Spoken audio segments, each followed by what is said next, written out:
Halo semua, perkenalkan nama saya Kakak Abdurrahman Karim Amrullah dari program studi S1 Keperawatan kelas A dengan NPM 222010002.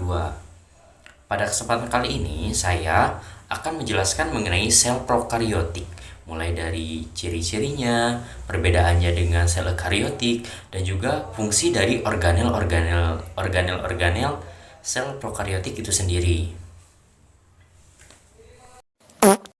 Nah, sekarang kita lihat proses menggambar dan juga mewarnainya yuk.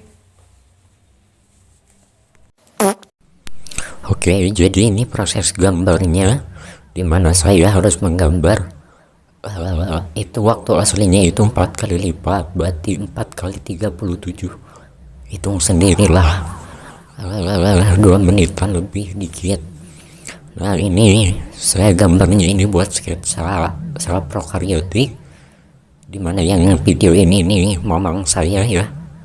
Dan saya harus ngomong 37 detik ini gak tahu mau ngomong apa. Jadi liatin aja ya. Liatin proses pembuatan sketsanya. Tarara, jadi lanjut ke gambar ya. Nah, jadi sekarang saya ini lagi mewarnai atau menggambar sketsa sel prokariotik yang dibuat tadi. Ngomong apa lagi ya, ini saya harus ngomong sekitar 1 menitan lebih. Jadi video aslinya itu bukan 1 menit ya, tapi 5 menit. Cuma saya percepat 4 kali lipat supaya menghemat memori HP saya yang sudah hampir penuh. Tapi saya memaksakan demi mengerjakan tugas ini. Semoga nilainya gede ya. Nah, mungkin untuk selanjutnya karena saya bingung, saya akan memutarkan sebuah lagu saja ya sebagai pengantar pada saat mewarnai ini.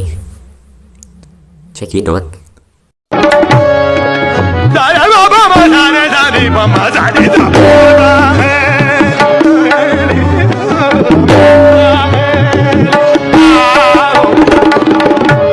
Baba ni da ni re da ma da da re ni ni ni ba ba ba ba ma ma re re da re ma da re ma ba re ma ba ni ba ni ba ni ba da da da da da da da da da da da da da da da da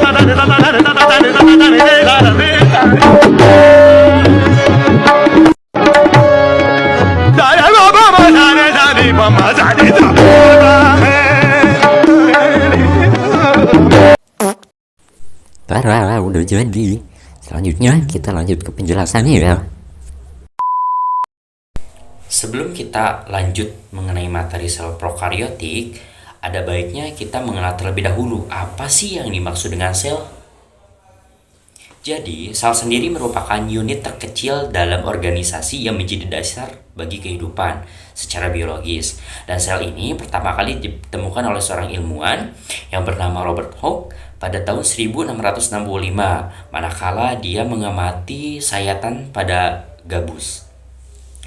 Dan semua fungsi kehidupan berfungsi dan juga diatur di dalam sel ini. Dan sel akan tetap berfungsi dan akan tetap bekerja selama kebutuhan hidup kita terpenuhi. Nah, selanjutnya kita lanjut mengenai apa sih yang dimaksud dengan sel prokariotik. Jadi, sel prokariotik itu atau istilah prokariotik berasal dari bahasa Yunani, yaitu dari kata pro yang artinya sebelum dan kata karion yang artinya inti. Jadi, dapat disimpulkan bahwa sel prokariotik berarti sel yang belum mempunyai inti. Oleh karena itu, bagian dalam sel prokariotik ini didominasi oleh sitoplasma. Dan alasan kenapa sel prokariotik belum mempunyai inti dikarenakan bahan intinya yang masih tersebar di dalam sitoplasma dan belum terselubungi atau dibungkus oleh membran inti.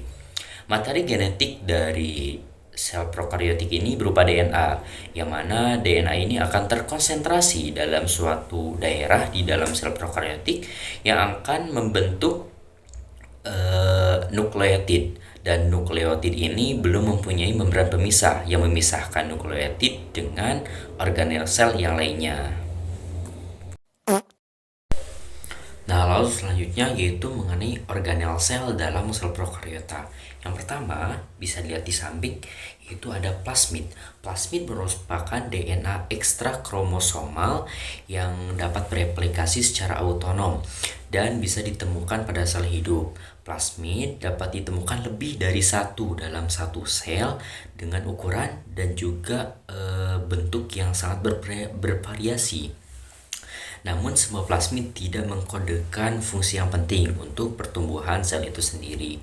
Lalu yang kedua, ada ribosom. Ribosom merupakan organel sel yang berfungsi untuk mensintesis protein atau melakukan proses sintesis protein di dalam sel itu sendiri. Dan untuk ribosom sendiri itu bisa ditemukan baik itu pada sel eukariotik maupun juga prokariotik. Lalu yang ketiga, yaitu ada pili atau pimrae. Pili atau pimrae ini merupakan suatu perlekatan pada permukaan prokariota yang mana ukuran dan besar ukurannya ini lebih pendek dan lebih kecil jika dibandingkan dengan flagel. Nah, fungsi dari pili atau pimrae ini yaitu untuk melekatkan diri bagi prokariota pada jaringan hewan maupun juga jaringan tumbuhan. Sel yang selanjutnya yaitu ada dinding sel. Nah, bisa lihat di samping, dinding sel sendiri merupakan bagian terluar dari sel. Struktur dari dinding sel sendiri terdiri dari peptidoglikan yang bersifat kaku, lalu ada lipid atau lemak, dan juga protein. Fungsi dari dinding sel yaitu untuk memberikan bentuk pada sel dikarenakan mengandung peptidoglikan yang bersifat kaku tadi, lalu kemudian untuk melindungi sel dan mengatur transportasi zat pada sel. Lalu yang selanjutnya yaitu ada membran sel atau membran plasma. Nah, yang menyelubungi sitoplasma. Struktur dari membran sel atau membran plasma ini terdiri dari molekul lemak dan juga protein. Nah, apa sih fungsi dari membran plasma? Fungsi dari membran plasma sendiri yaitu untuk melindungi molekular sel terhadap lingkungan dan juga mengatur transportasi zat dalam sel itu sendiri. Lalu selanjutnya bisa lihat di samping yaitu ada nukleotid. Nukleotid merupakan DNA sel yang belum terselubungi oleh membran inti. Lalu selanjutnya yaitu ada sitoplasma.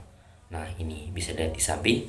Sitoplasma merupakan cairan di dalam sel yang diselubungi oleh membran sel atau membran plasma. Struktur dari sitoplasma ini sebagian besar terdiri dari air, lalu ada karbohidrat, protein, lemak atau lipid, vitamin, dan juga mineral.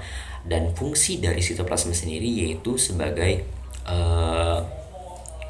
memberikan bentuk pada sel, lalu kemudian transportasi zat dan pelarut senyawa dalam sel. Organel yang selanjutnya yaitu ada kapsul. Bisa dilihat di samping. Kapsul berfungsi sebagai pelindung, lalu menjaga sel dari kekeringan, lalu membantu sel untuk melekat pada substrat, dan yang terakhir yaitu menunjukkan virulensi pada bakteri. Nah, selanjutnya yaitu ada flagel. Flagel ini berfungsi sebagai organel lokomosi, yaitu sebagai alat gerak pada beberapa jenis bakteri. Nah, mungkin itu sekian dari saya. Terima kasih atas perhatiannya. Sampai jumpa.